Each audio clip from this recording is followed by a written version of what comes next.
결국은 제가 주민 설명회를 해보면 우리 주민분들께서 질문을 많이 하시는 내용들이 있어요.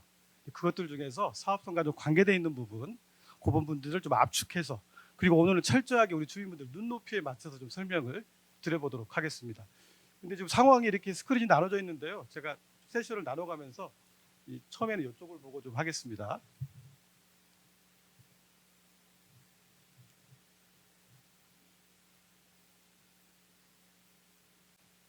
첫 번째 주제는 특별건축구역입니다. 먼저 본론에 들어가기 전에 현재 동배치 계획의 절대적 기준 몇 가지를 좀 설명을 드려볼게요. 첫 번째 정북일조입니다. 말 그대로 정북방향의 인접대지 경계선에서부터 건축물 높이의 절반을 떼는 기준이죠. 두 번째는 채광일조입니다. 거실과 침실이 있는 죽채광 벽면에서부터 직각 방향으로 떼야 되는 거리입니다. 마찬가지로 절반 이상을 떼도록 하고 있습니다. 그다음에 동간거리죠. 두 동 이상의 아파트를 지을 때 각 동간에 떼야 되는 거리. 현행 건축법과 서울시 조례에서는 건축물 높이의 절반 이상을 이격하도록 하고 있습니다. 다음. 그리고 이제 건폐율 용적률 등이 있는데 사실 우리 주민분들 굉장히 민감해하시는 부분이 바로 용적률이죠. 근데 이 건폐율 용적률은 건축 본설계 이전 단계죠. 정비계획 수립 단계에서 이미 아주 면밀하게 결정이 되기 때문에 오늘 이 시간에는 자세한 설명은 좀 안 드릴 거고요. 대신에 후반부에서 건축계획적인 내용들을 연이어서 설명을 드리겠습니다. 자, 그래서 제가 한번 시뮬레이션을 해봤어요. 두 개의 사업지입니다. 가정입니다. 사업부지 면적은 똑같습니다. 근데 A 사업부지는 사업부지 사면으로 주거용지가 있어요. B 사업부지는 좀 다르게 사업부지 서축으로 건축이 금지된 공지인 공원이 있고요. 하천이 있고요. 북측으로는 공원이 있고 남측으로는 보행자도로가 있습니다. 근데 잘 보시면 빨간색 점선이 좀 다르죠. 오른쪽이 좀 더 넓습니다. 이게 인접대지 경계선인데요. 제가 좀 전에 말씀드렸던 정북과 채광 방향 이격거리의 기준선이 되는 인접대지 경계선입니다. 현행 건축법에서는 건축이 금지된 공지인 도로나 하천, 공원 등이 있을 때는 그 시설의 폭원의 절반까지를 완화받도록 하고 있죠. 그렇다 보니까 B가 좀 더 넓어지는 거죠. 자, 그러면 이제 파란색 화살표를 좀 봐주십시오. 이 화살표가 건축물 높이의 절반이라고 좀 가정을 해볼게요. 자, 그러면 드디어 A와 B 안에서 주동이 배치가 가능한 대략적인 영역이 나옵니다. 딱 보시기에도 B 사업 부지가 좀 더 넓습니다. 생각해보면 같은 용적률 밀도라고 하면 동배치도 좀 더 여유롭겠죠. 그다음에 동수도 더 들어갈 수도 있습니다. 결론적으로 사업 부지가 현황이 어떠냐에 따라서 사업성이 달라지는 것이죠. 자, 이런 기준들은 대부분 주거지역에서 있습니다. 자, 그러면 한번 고민해 보셔야 돼요. 그러면 땅의 성분을 좀 바꿔야 되느냐? 좀 쉽게 얘기하면 사람으로 치면 호적을 바꿔야 되느냐? 용도지역 상향이죠. 3종에서 준주거, 때로는 준주거에서 근린상업. 근데 이 용도지역 상향은 굉장히 도시계획적으로 인허가가 높은 단계입니다. 그리고 서울시 같은 경우는 이 용도지역 상향에 대해서 입지적인 규제를 굉장히 엄격하게 하고 있고요. 그리고 또 추가로 내놔야 돼요. 우리 주민분들 정비계획 수립할 때 기부채납 많이 하셨을 거예요. 근데 더 내놓으셔야 됩니다. 계속 뭘 내놔야 됩니다. 주민분들 불편해하시고. 자, 그래서 여기서 생각해봐야 될 주제가 바로 다음 장 특별건축구역입니다. 자, 특별건축구역은 현행법에 다음과 같이 언급하고 있습니다. 조화롭고 창의적인 건축물의 건축을 통하여 도시경관의 창출을 목적으로 일부 규정을 적용하지 아니하거나 완화 또는 통합하여 적용할 수 있도록 특별히 지정하는 구역. 자, 단어가 의미하듯이 특별건축구역은 뭔가 특별한 건축물을 만드는 작업입니다. 근데 좀 달라요. 일반 사업과는. 우리 주민들의 사업지 내부에서의 특별한 뿐만이 아니고 이 특별한 건축물이 주변 도시적으로 파급되는 효과까지가 같이 고려해야 되는 사업입니다. 자, 그러면 특별건축구역을 했을 때 주민분들은 뭘 얻어가실 수가 있냐? 이익이 있어야 되잖아요. 건축법에서는 배제 기준과 완화 기준 두 가지 특례 조항을 두고 있는데요. 이 배제 기준은 건폐율, 용적률, 높이 제한, 일조 같은 건축물 배치 계획과 밀접한 기준입니다. 이 완화 기준은 피난 방제 설비 등과 같은 기술적 기준이고요. 근데 미리 말씀을 드리면 현재 서울시 특별건축구역은 이걸 다 배제 완화해주고 있지 않습니다. 완화해주고 있는 건 뭐냐면 건폐율과 일조 기준인데요. 일조 기준 중에서도 채광 방향 이격거리와 동간거리만 완화해주고 있습니다. 자, 그러면 정부는 왜 안 해주느냐? 정북 이격거리는 내 땅에 건축물을 지을 때 정북쪽에 일조권을 확보해야 되는 절대적인 기준입니다. 민법에서도 보장하라고 하는 기준이죠. 그래서 정북은 철저하게 완화해주고 있지 않습니다. 좀 세부적으로 볼게요. 자, 제가 아까 최강 1조는 인접대지 경계선에서 건축물 높이의 절반을 떼야 한다고 그랬잖아요. 근데 이 특별건축구역을 하게 되면 절반을 안 떼어도 된다는 거죠. 건축물 높이의 절반 이하를 떼도 된다는 겁니다. 다만 여기엔 단서가 있어요. 뭐냐면 인접하는 시설이 주거용도 시설, 아파트나 뭐 다세대 이런 단독주택 이런 주거시설이 있으면 완화를 안 해줍니다. 왜냐하면 타 사업지에 주민들 생활에 일조를 미치기 때문에. 완화해 주는 경우는 어떤 경우냐면 아파트가 아닌 뭐 상가나 근생이나 그 주차장 같은 게 있을 경우에는 또 완화를 해주고 있고요. 자, 동간거리 완화. 법적으로 떼야 될 거리가 있는데 법적으로 떼야 될 거리를 덜 지켜도 된다는 거죠. 그래서 2동 떼야 될 단지에 3동, 4동이 들어갈 수가 있습니다. 자, 건폐율입니다. 우리 주민분들 아파트는 다 지상에 있어야 되죠, 무조건. 근데 주민분들이 편의를 누리셔야 되는 커뮤니티는 때에 따라서는 지하에 있어도 돼요. 근데 또 지하에 불편하시면 지상에 올리셔야 되는데 이 지상에 올릴 때 주민분들만 사용하시게 되면 다 건폐율을 넣으셔야 돼요. 근데 특별건축구역으로 하게 됐을 때 이걸 공공에 개방하게 되면 건폐율에서도 뺄 수가 있습니다. 그래서 제가 설명을 드릴 부분이 바로 공공성인데요. 근데 서울시가 무작정 이렇게 특별건축구역으로 또 완화해 주진 않겠죠. 여긴 대전제가 있습니다. 바로 공공성입니다.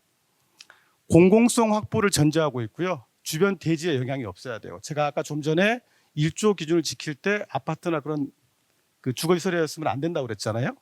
그리고 이거를 프로그램을 어떤 1조 같은 시뮬레이션을 돌려서 현행 법으로 적용했을 때보다 동등 이상의 성능을 확보해야 됩니다. 자, 그럼 공공성 확보 기준에는 또 뭐가 있냐 좀 따져보면 서울시에서는 6가지의 기준을 만들어놨어요. 첫 번째, 조화롭고 창의적인 디자인. 말 그대로 기존의 획일적인 주동 디자인을 하지 말라는 겁니다. 창의적인 건축물을 만들어내라는 거죠. 두 번째는 다양한 공동주택 유형. 기존의 획일적인 아파트에 보면은 단위세대 타입이 몇 개 안 되죠. 그러다 보니까 아파트가 밋밋합니다. 디자인적이지 않죠. 그래서 테라스나 뭐 돌출 발코니나 그런 다양한 인변을 좀 만들어내는 겁니다. 세 번째, 길 중심의 어떤 열린 주거 문화. 예전 아파트들은 담장이 많았습니다. 담장을 트라는 겁니다. 담장을 터서 가로 활성화를 적극적으로 해내라는 얘기죠. 네 번째는 안전과 편리, 배리어 프리에 대한 내용입니다. 가로를 활성화할 때 더욱 안전하고 편리하게 해라. 다섯 번째는 공유 커뮤니티. 사실 이 내용도 주민분들 많이 불편해하세요. 왜냐하면 뭘 또 내놔야 되거든요. 근데 특별건축구역에서의 내놓는다는 이 공공성은 정비계획 수립 단계하고 다른 게 정비계획에서는 실제로 기부처럼 현물로 뭐가 나가야 되잖아요. 특별건축구역은 현물로 나가는 건 없습니다. 다만 주민들이 쓰셔야 되는 커뮤니티를 같이 써야 돼요. 외부인들하고. 그렇게 하라는 얘기입니다. 그리고 이제 마지막 6번째는 차별 없는 공동주택. 이것도 우리 주민분들 굉장히 불편해하시는 내용이죠. 임대주택을 참 이렇게 용적률을 올리다 보니까 지었는데 임대주택을 일반 분양이나 조합원 분양하는 거하고 차별 없이 만들어라 라는 내용입니다. 자, 한번 사례를 좀 볼게요. 뭐 다 아실 만한 현장입니다. 저희가 설계자로 참여했던 현장이고요. 2016년도에 준공을 했습니다. 이 현장은 좀 의미가 있는 게 국내 최초의 민간 특별건축구역 1호입니다. 전임 시장 시절에 서울시 한강 그 기본계획에서 35층 룰이 있던 걸 깨고 특별건축구역으로 3개 층을 더 받아서 최초로 38층을 갔던 현장입니다. 자, 이제 세부적인 내용을 좀 볼게요. 이게 아크릴 리우파크의 동배치도인데요.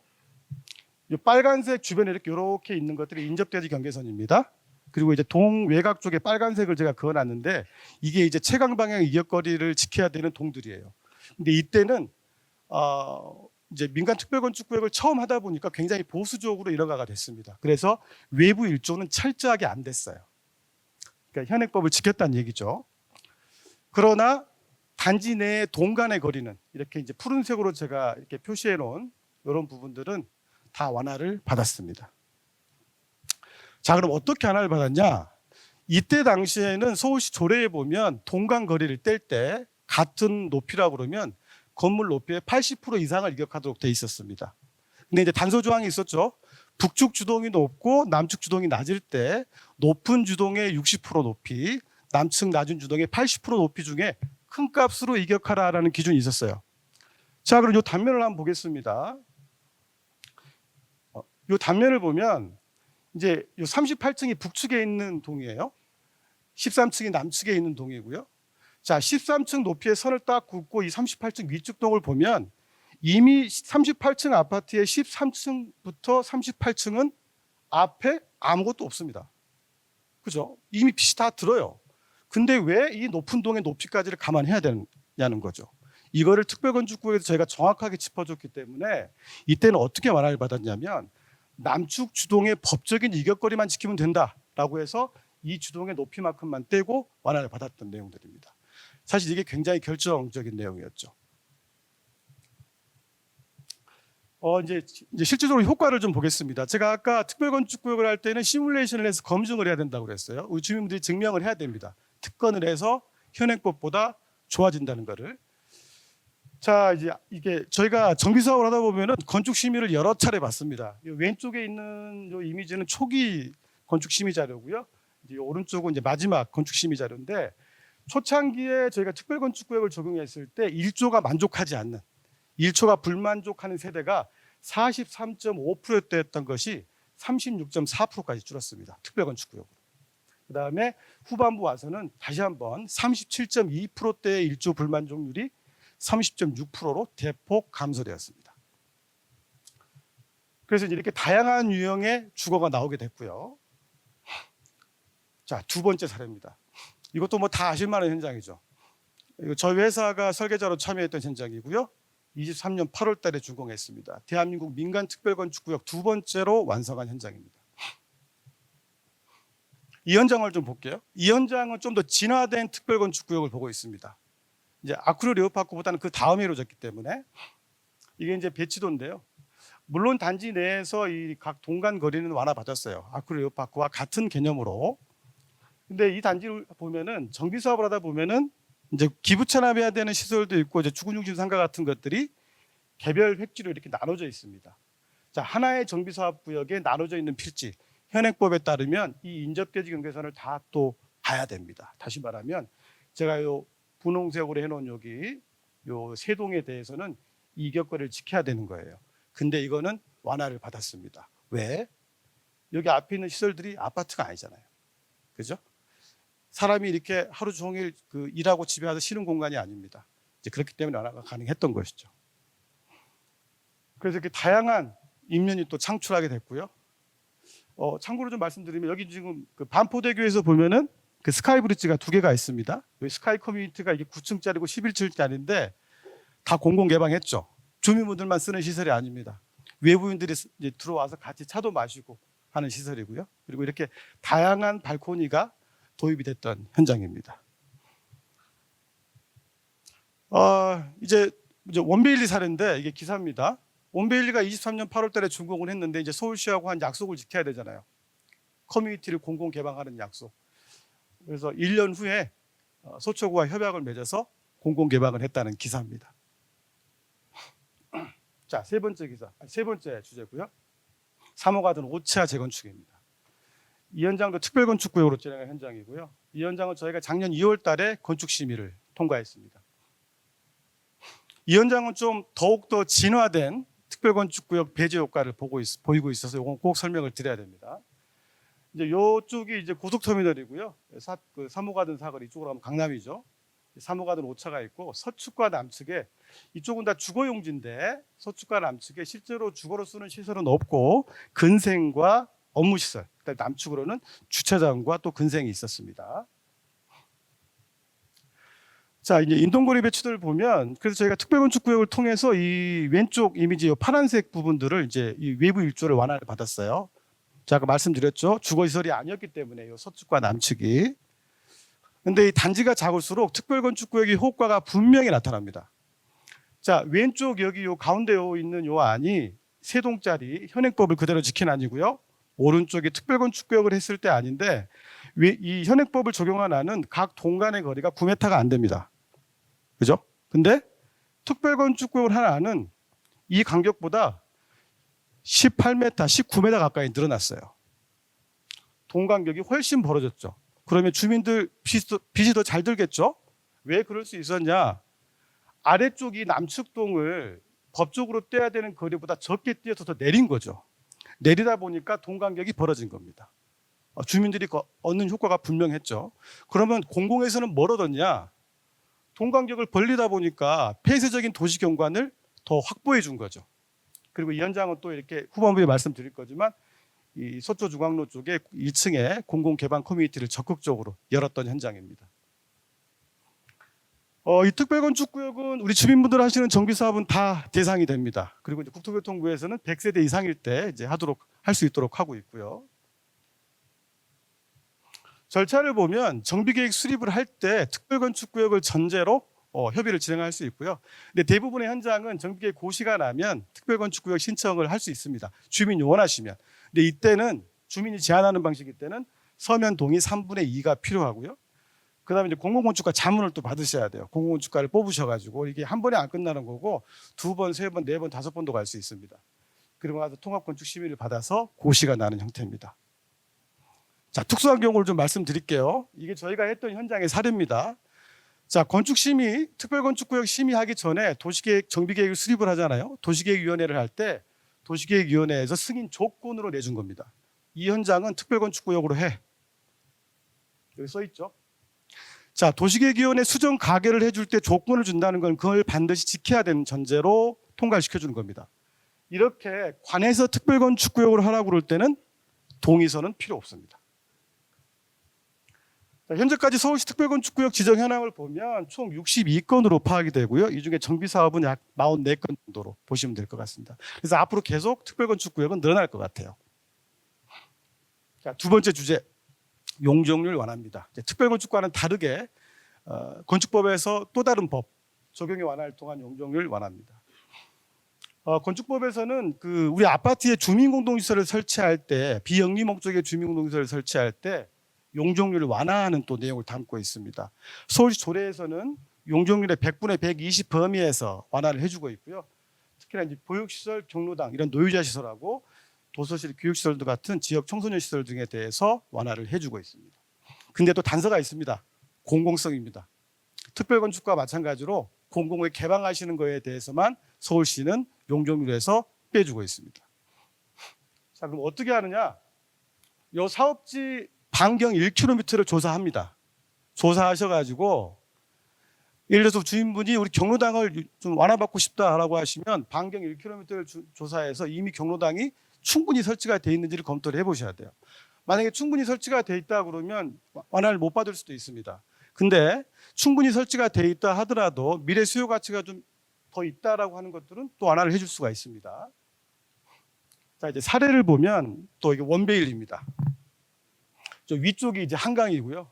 원베일리는 이 아크로 리우파크 쪽, 이 서측하고 한강변 쪽, 동측 반포대로 쪽, 그다음에 단지를 관통하는 횡방향으로 공공보행 통로가 설정되어 있습니다.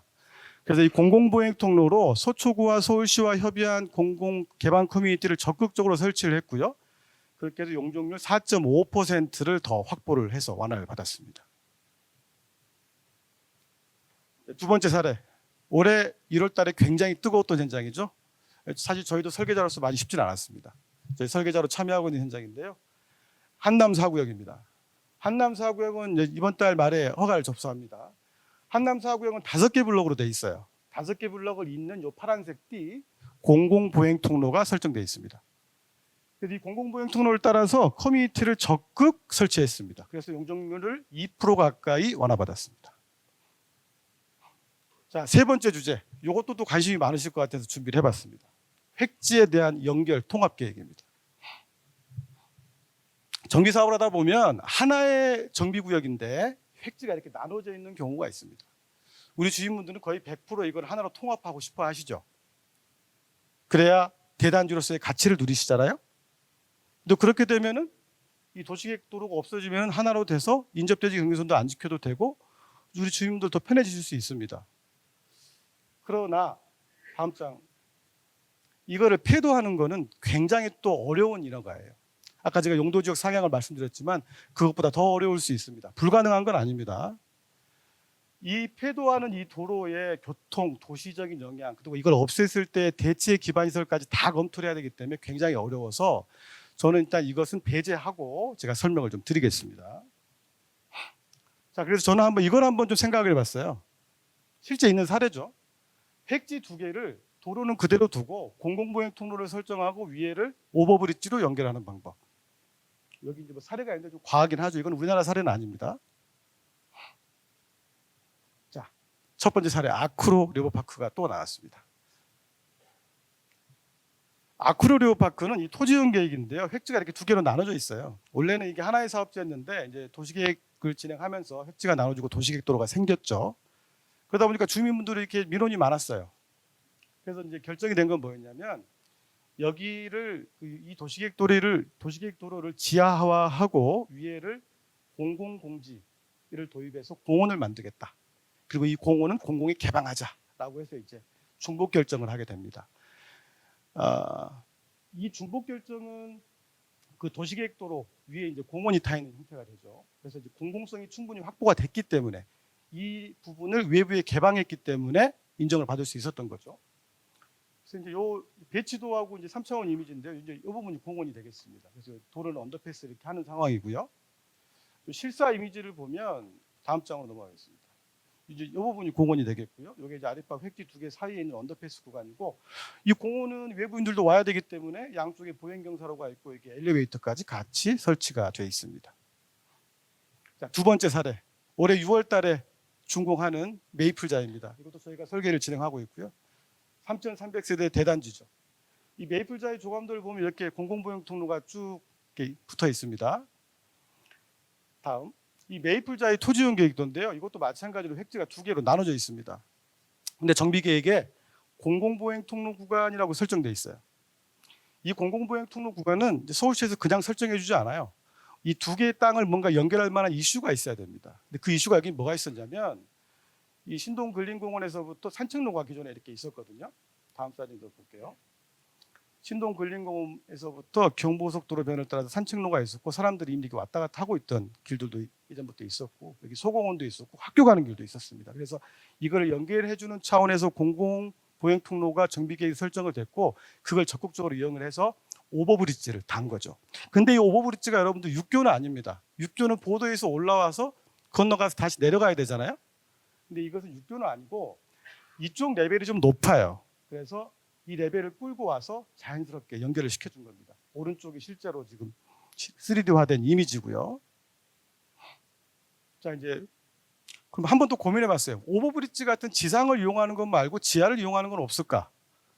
이건 아직 구체화된 건 없지만 제가 한번 고민해 본 겁니다. 제가 신속통합계획에서도 한번 좀 시도를 해보고 있는 내용이고요. 자, 도시계획도로는 그대로 두고 이게 획지 1이고 획지 2라고 가정을 하겠습니다. 도시계획도로는 그대로 두고 획지 양쪽에 썬큰을 적극적으로 뚫어서 지하로 연결하는 방법. 공공보행 통로는 그대로 지나갑니다. 이제 단면을 보시면 이렇게 내려와서 지하로 갈 수 있는 거죠. 근데 이런 사업들을 하려면 철저하게 공공성이 확보돼야 돼요. 주민분들만 쓰신다는 전제로는 절대 불가능합니다. 그리고 서울시와 많은 협의가 필요하겠죠. 자, 네 번째. 이제 높이에 대한 얘기를 좀 해보겠습니다.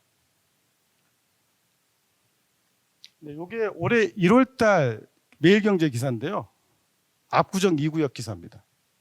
압구정은 지금 2구역이 제일 빨리 가고 있는데 설계를 70층, 천장 높이 3m, 그다음에 263.5m로 계획을 했던 것 같아요. 근데 작년 11월 달에 무슨 일이 있었죠? 서울시에서 도시계획위원회 수권 소위를 통해서 송수와 압구정을 250m로 묶어버렸습니다. 그러다 보니까 주민분들이 고민을 하신 것 같아요. 층수를 지켜야 되느냐 아니면 층수는 포기하고 천장고를 확보해야 되는 것이냐. 주민분들은 후자를 택한 것 같습니다. 층수는 70층에서 65층으로 줄이고 천장고를 지킨 거죠. 저도 개인적으로 주민분들이 다소 합리적인 결정을 하신 거라고 봐요. 왜냐하면 우리가 설계를 할 때 평면적인 넓이도 중요하지만 수직 공간감이 굉장히 중요합니다. 가치가 그만큼 높은 거죠. 근데 제가 요거를 좀 말씀드리고 싶습니다. 언론 기사나 우리 주민분들 이렇게 말씀하시는 걸 들어보면 층고와 천장고와 천정에 대해서 혼돈하시는 분들이 많으시더라고요. 오늘 명확하게 한번 정의를 해보겠습니다. 자, 이 층고는 사람이 볼 수 없는 내부 부재의 높이 차이예요. 바닥 슬라브 상단에서부터 직상부층 슬라브 상단까지의 수직거리. 자, 천장고는 실제로 보여지는 높이차입니다. 거실이나 방바닥의 이 마감면에서부터 천장까지의 실제 보여지는 높이. 그럼 천정은 뭐냐? 사실 천정고라는 말을 천장고로도 같이 쓰시는 분들이 계시던데 천장고가 맞습니다. 천정고는 비표준 말이죠. 천정은 저희가 설계할 때 통칭 천장면에서부터 슬라브까지 이 공간을 통칭해서 천정이라고 하고 있습니다. 네, 그럼 한강변 아파트가 어떻게 좀 개발되어 있는 거를 제가 좀 서칭을 해봤습니다. 자, 서축부터 좀 볼게요. 목동 지금 14개 특별계획구역이 아주 뜨겁게 정비계획을 수립하고 있습니다. 뭐 수립돼 있는 데도 있죠. 얼마 전에 목동 8단지가 정비계획 수립이 됐죠. 목동 8단지는 최고 49층 180m로 결정이 돼가고 있습니다. 네, 그다음에 여의도 같은 경우는 200m 초고층이고요. 반포는 뭐 35층에서 49층까지고 여의도 그 성수와 압구정은 250m로 묶어져 있습니다. 기존에 이제 준공한 현장들 층고하고 높이를 한번 사례를 조사해봤어요. 뭐 주거지역일 경우에는 대부분 3m 초반대, 그 다음에 천장고는 2.5m에서 2.6m 가까이 돼요. 물론 이제 이런 에테르노 청담 같은 초 하이엔드 주택은 뭐 4m 가까이 되는데 이건 좀 말씀을 제가 안 드리겠습니다. 그래서 한번 제가 다음 장 시뮬레이션을 해봤습니다. 층이 다 안 보이네요. 자, 목동 지구를 한번 시뮬레이션을 해봤어요. 목동 180m라고 그랬죠. 최고층도 49층. 180m 선을 쫙 긋고 랜드마크 동이라고 가정하고 다 높이를 우리 주민분들이 찾아가는 걸 가정을 해본 겁니다. 자, 대안 1번, 2번, 3번, 4번이 있는데 대안 1, 2번은 층고가 높지가 않아요. 보통 일반 건설사들이나 시행사가 일반 분양할 때 택지개발 사업에서 그때 층고입니다. 저는 우리 주민분들이 대안 1, 2번으로 해서는 별로 이렇게 좋아하지 않으실 것 같아요. 정비사업에서는. 그래서 대안 3번, 4번을 좀 생각해 볼 수 있는데 대안 3번 같은 경우는 층고가 3.2일 때 천장고가 2.6m까지 나옵니다. 지금 원베일리나 아크로 레오파크 수준이 되는 거죠. 자, 더 높여보겠습니다. 180m를 49층으로 다 찾는 방법. 층고 3.6에 천장고 3m. 제가 오늘 좀 하나 알려드릴 수 있는 거는 여러분들 계산하실 때 층고에서 55cm에서 60cm를 빼게 되면 그게 천장고입니다. 벽식 아파트에서요. 그걸 좀 기억해 두십시오. 자, 두 번째, 압구정 성수를 한번 시뮬레이션을 해봤어요. 여기는 250m라고 그랬잖아요.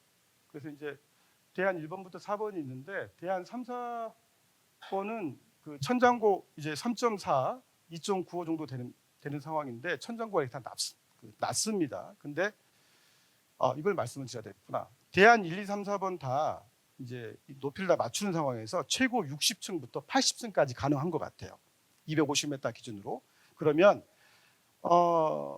층수를 높여가느냐, 적정 천장고를 찾느냐인데 제가 봤을 때는 최고층을 70, 80층까지 가기에는 천장고가 너무 낮아진다는 거죠. 그래서 60에서 65층 내외로 찾는 것이 다소 합리적일 것이라고 저는 생각합니다.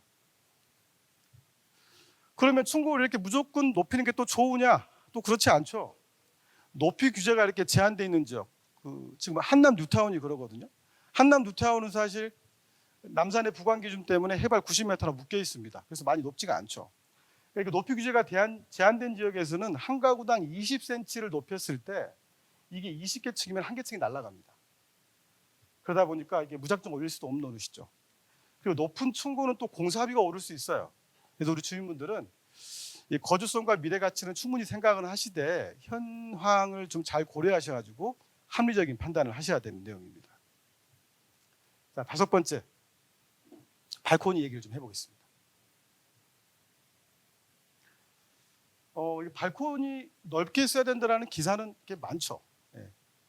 발코니는 많이 갖는 게 우리 주민들 되게 좋으시죠. 예. 일단 본론에 들어가기 전에 면적 체계를 좀 알아볼게요. 아파트의 공급 면적, 흔히들 분양 면적이라고 하시죠. 이것은 전용, 공용 합쳐서 이제 이게 공급 면적이 됩니다. 여기 어디에도 발코니 면적은 없습니다. 그리고 이게 용적률에도 포함이 안 됩니다. 많이 확보할수록 좋으신 거겠죠. 근데 국토교통부에서는 또 발코니를 또 이렇게 막 설치는 못하게 해놨어요. 여기 보시면 이 파란색 외벽선이 있고요. 이 외벽선에서 밖으로 1.5m까지만 발코니가 가능합니다. 1.5m가 넘어가게 되면 이 주황색 부분입니다. 넘어가게 되면 다 전용 면적에 넣으셔야 돼요. 발코니로는 넣을 수가 있는데 사용하실 수 있는데 서비스 면적으로 인정을 못 받기 때문에 전용 면적에 넣으셔야 되는 거죠. 그리고 이렇게 이 파란색 선하고 평행하게 맞닿아 있지 않은 이 모서리 부분도 다 전용 면적에 들어가야 됩니다. 자, 그러나 서울시는 또 규제를 하고 있습니다. 지방자치단체 유일하게 발코니를 다 설치 못하게 하고 있어요. 왜냐하면 발코니를 다 설치하니까 아파트가 밋밋해진다는 거죠. 어떤 규제가 있냐면 각 세대 외부 벽면 길이 또는 벽면 전체 면적의 30%는 발코니 설치하지 마라. 그리고 두 번째, 면적 규제인데요.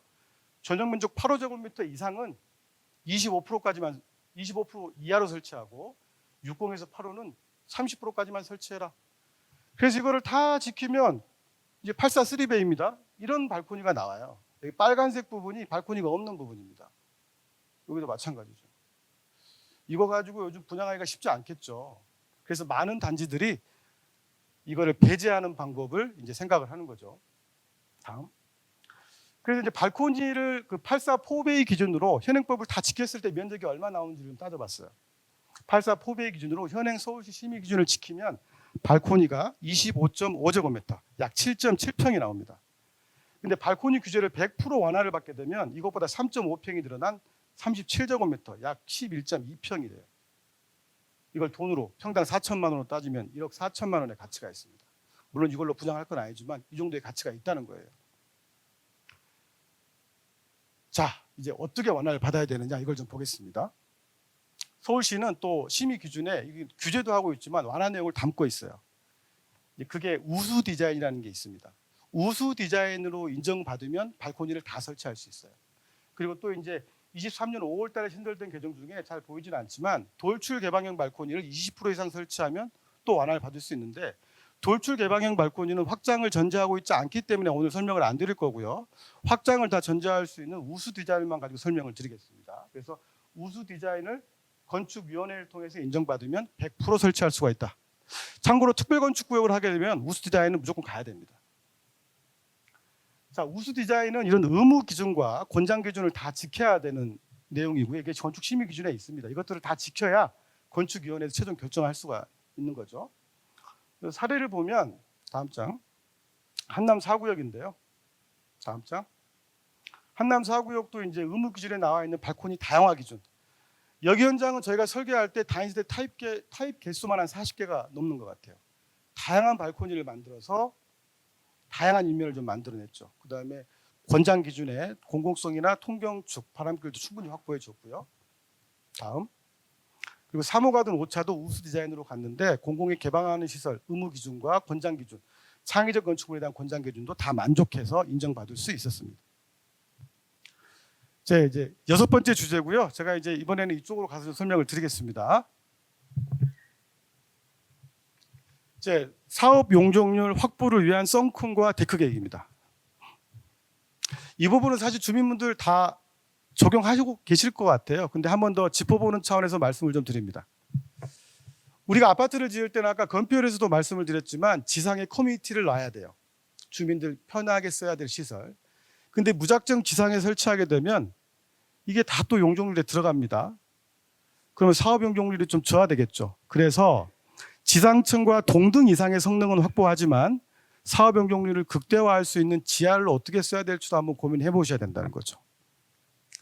썬큰인데요. 이 썬큰은 대부분 평지형 현장에서 만들 수가 있습니다. 그래서 집안의 일부를 이렇게 파가지고 여기 사례 이미지가 있습니다. 집안의 일부를 파가지고 빛이 다 드는 공간을 만들어서 커뮤니티를 넣었을 때 법적으로 지하니까 용적률이 안 들어가는 겁니다. 그럼 지상에 설치하는 공간을 지하에 넣기 때문에 지상에서 그 남는 용적률은 우리 주민분들 조합원 분양이나 일반 분양으로 추가로 확보할 수 있는 것이죠. 다음. 자, 요거는 이제 경사지형 현장에서 만들어 볼 수 있는 내용인데요. 우리 사업 부지에 연접한 부지가 레벨이 좀 높을 때, 이럴 때는 인공 데크라고 해서 옆에 있는 높은 집안을 좀 끌고 오는 겁니다. 그래서 역으로 기존에 없던 레벨을 하나 만드는 거죠. 사례를 보시면 이 현장 같은 경우는 레벨이 2개인 거죠. 여기도 지상, 여기도 지상. 그 사이에 데크면. 이게 지하긴 하지만 다 외부에 노출돼 있죠. 보시기에 이렇게 이게 지하 같지 않잖아요. 근데 이걸 이용하기 위해서는 또 지하층으로 인정을 받아야 돼요. 사면이 그 건축물 그 사면이 흙으로 다 절반 이상 묻혀 있어야 됩니다. 그렇게 인정받았을 때 이제 용적률에서 이제 빠지게 되는 거죠. 뭐 간단하게 한번 짚어봤습니다. 그리고 이제 마지막 주제고요. 이제 세대 구분형입니다. 요즘 이런 현장들이 덜어 있더라고요. 자, 이제 주민분들 뭐 요즘 이제 트렌드화되는 세상인데 뭐 갈수록 핵가족화되고 1인 가족도 늘고 있습니다. 그리고 자식들도 분가하게 되고 때는 재택 공간도 필요할 수도 있죠. 그래서 기존에 이렇게 넓게 쓰셨던 공간을 일부 구분해 가지고 세를 줄 수 있는 설계예요. 이게 세대 구분형이라고 합니다. 법에서는. 그러니까 이거는 이제 임대를 줘서 월세를 좀 받을 수 있죠. 근데 주택법에서는 또 규정을 또 이렇게 규제하고 있어요. 전체 세대 수, 그다음에 전체 전용 면적 합계의 3분의 1만 이걸 설치할 수가 있습니다. 다음. 사례를 좀 봤습니다. 뭐 현재 이제 준공을 하고 준공을 앞둔 현장들인데요. 대부분 15제곱미터, 4평에서 5평 내외로 이렇게 지금 계획이 돼 있고요. 이제 요 사례를 좀 말씀드리면 이게 이제 84제곱미터, 그러니까 32평대죠. 거실이 있고 방이 원래는 이게 3개였을 거예요. 근데 이제 어떻게 하다 보니까 방이 다 필요 없으니까 여기를 가벽으로 막아버리고 출입구도 별도로 내서 요만큼을 별도로 세를 주는 거죠. 예. 그리고 이제 서울시 좀 사례를 보니까 현재 서울시 평균 한 100만 원 정도 받는 것 같아요, 월세로. 그리고 이제 강남구가 제일 많이 받는데 보증금 한 1,500에 월세 한 150 정도 하는 것 같습니다. 자, 그러면 이게 장단점이 또 있습니다. 장점은 말씀드렸다시피 월세 수입을 통한 임대 수익이 가능하다. 그다음에 이게 주택법상 1가구 2주택이 아니기 때문에 세금 혜택이 있다. 그리고 주민이 원하시면 언제든지 통합했다가 또 분리할 수도 있다. 근데 단점은 뭐가 있냐면 이게 이제 가벽 구조이기 때문에 소음에 좀 취약할 수 있습니다. 그리고 이제 고지서가 하나로 날라와요. 그러다 보니까 임차인하고 그 사용량에 대해서 좀 충분히 협의를 하셔야 되는 내용입니다. 다음. 네, 여기까지 제가 설명을 마치고요. 저 회사 소개 짧게 드리고 마무리하겠습니다. 다음. 저희 회사는 2006년에 창립한 회사고요. 올해까지 19년째 된 회사입니다. 저희 회사는 다양한 분야의 설계를 하고 있고 현재까지 공동주택 누적 설계 수만 28만 세대를 돌파했습니다. 저희 회사는 짧은 기간 많은 성장을 이뤘는데요. 최초의 사업들을 많이 했죠. 남들이 시도해보지 않은 말씀드렸던 최초의 민간 특별건축구역, 그다음에 한강변 핵심 정비 사업을 많이 했고요. 최초의 서울시 창의혁신 디자인, 그다음에 최초의 주민 제한 신속 통합기획, 그다음에 여러 해외 설계사와도 협업을 했고 서울시의 초고가 하이엔드 설계도 많이 진행을 했습니다. 그리고 더욱 중요한 거는 서울시와의 관계인데요. 서울시와도 서울시 정책 사업들도 같이 한꺼번에 많이 진행을 해서 원만하게 인허가를 진행할 수 있었습니다. 작년에 좀 이벤트가 있었습니다. 예전에 현대자동차그룹이 보유하고 있던 AA 아키그룹이라는 회사를 저희가 100% 지분을 인수했고요. 그래서 이제 하이테크적인 업역을 더욱더 확장을 한 내용이 됐습니다. 그래서 23년 매출액 합계 기준으로는 합치면 업계 순위 2위 정도 보시면 될 것 같습니다. 다음. 저희는 한강변에 특별히 많은 현장들을 정비 사업들을 하고 있습니다. 다음. 좀 말씀을 드리면 이 부분이 반포대교인데요. 반포대교 왼쪽에 신반포 2차 작년 12월 달에 시공사가 정해졌죠. 그리고 이제 오른쪽에 원베일리 아쿠르 레오파크를 했고요. 다음. 그다음에 이제 그 옆에 아쿠르 레오파크 옆에 동작대교 쪽에 반포주호 1단지 5천 2세대입니다. DH 클래스트 여기까지. 자, 반포대교부터 동작대교까지 약 3km 4개 단지 11,600여 세대를 저희 회사에서 준공을 했고 설계를 진행하고 있습니다. 다음. 그 외에 실적으로는 여의도 한양아파트 다음으로 제일 빨리 가고 있는 여의도 대교아파트, 그다음에 한남사, 그다음에 상위 0.1%만 산다고 하는 나인원 한남, 그다음에 성동구의 뜨거운 경관을 자랑하는 서울 스트리마제를 설계를 진행했고요. 한양 수자인 그라시엘과 부산 광안리에 가시면 뜨거운 현장이 있죠. 남천구역 3익 비치 현장입니다. 99층으로 그 심의를 앞두고 있고요. 그리고 서울시 창의혁신 디자인 1호 사업이었던 강남구 봉은사로 일원의 트윈픽스를 저희가 설계를 진행하고 있고요. 이 현장은 도미니크 페로와 협업으로 디자인을 같이 진행하고 있습니다. 예, 긴 시간 들어줘서 감사하고요. 이제 설명을 마치도록 하겠습니다. 감사합니다. 네, 박수 부탁.